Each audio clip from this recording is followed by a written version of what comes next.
How to use promo code on Too Good To Go.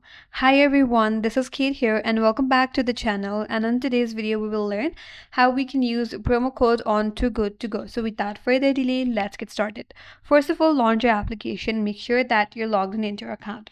So in Good To Go, to use the promo code, you have to enter to the checkout stage of your purchase. So from the discover page, you have to scroll through it and select your item that you want to buy.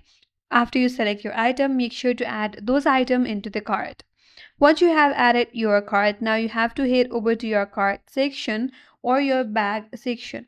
Under your cart, find the designated field which will be usually labeled as promotion code or apply promo code. So search for the section that says apply promo code. There, type or paste the code that you have. After you type the code, tap on apply button to activate your discount.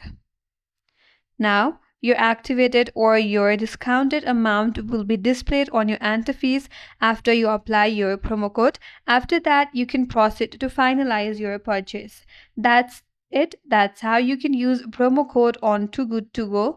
And that's all for today's video. Hope this video was helpful, and if you're new to our channel, consider subscribing. Thanks for watching. Stay tuned for more videos.